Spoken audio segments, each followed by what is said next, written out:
Aldrin, welcome back. So any indication if the IEC will respond to that deadline? Not too sure. Earlier on we spotted the IEC CEO, Sai Mamabula, about this, and he did indicate that there will be a meeting that will be taking place and possibly a press briefing, but they haven't decided as yet if there will be a press briefing. So the executive of the IEC as well as the commissioners will be sitting down to discuss the way forward.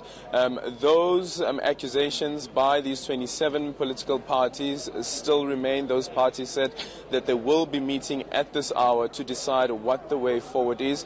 At this point, we're still waiting for the IEC to come back to us and probably give us an update in the form of a press briefing as to whether indeed the election results will be announced later this evening.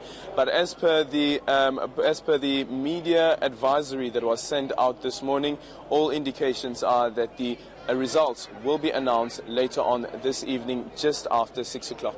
Just remind us again, Aldrin, what these 27 political parties are upset about and what they're threatening to do if the IEC does not appoint an international auditor.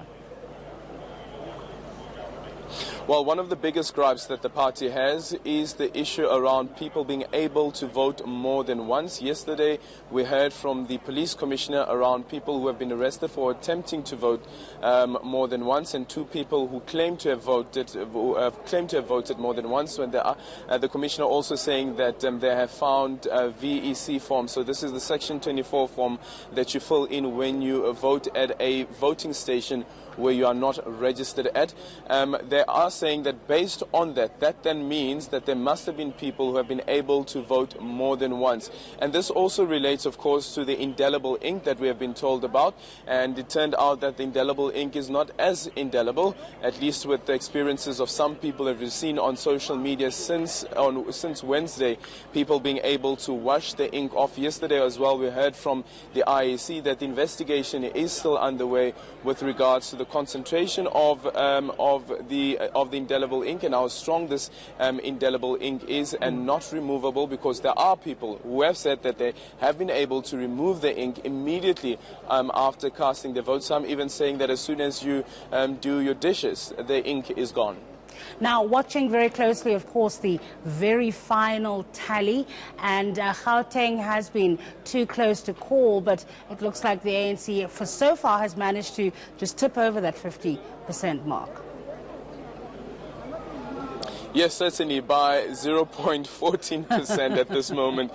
99.71% of the votes have been tallied this far.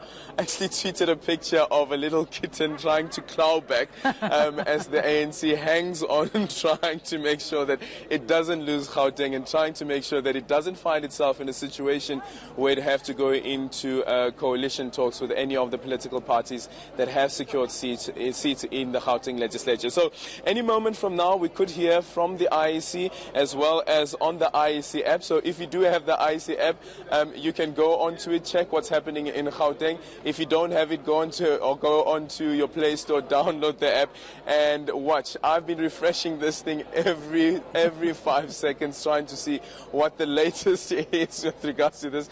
And I want to be one of those first people that break the news whether the ANC is able to hold on to Gauteng or whether it will be forced into negotiations with the various political parties around the coalition, or even the DA, which is currently in second position at 27.52%, will have to try and convince these other political parties, including the EFF, why they should go into a coalition talks, or at least a voting bloc, as the EFF had described it before. One imagines that if the ANC does not get the 50% plus one that it would need to run Gauteng, that it might have an easier time finding a couple of smaller parties to take it over the edge than it would than the other parties would have in building a bigger bloc. What sort of horse trading do you think we might see, Aldrin?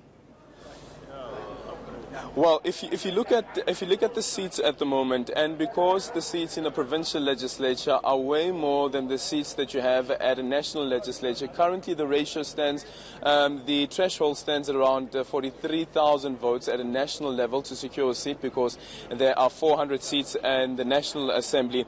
But in a provincial legislature, because a provincial legislature is much smaller, the threshold is larger. We don't have a final tally as yet in terms of what the threshold would be in Gauteng, for instance, but the assumption is that it must be above 50%, if not just below 40,000 seats. And as it stands at the moment, you have the lowest seat. Let me see. You have the IFP that has 37,000 seats, and the IFP is the 5th biggest party in the province at the moment. So would the ANC be able to convince the IFP to go into coalition talks? Well, that's something that we have to wait and see. Would the ANC be able to convince the Freedom Front Plus to go into coalition talks?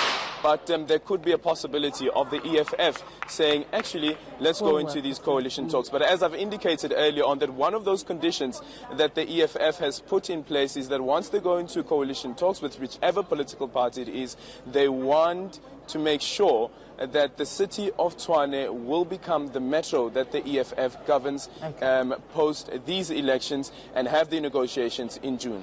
We'll be watching very closely. Thanks, Aldrin. Aldrin Sampear, watching what's happening for us at the National Results Centre at what we've been calling the ROC, the results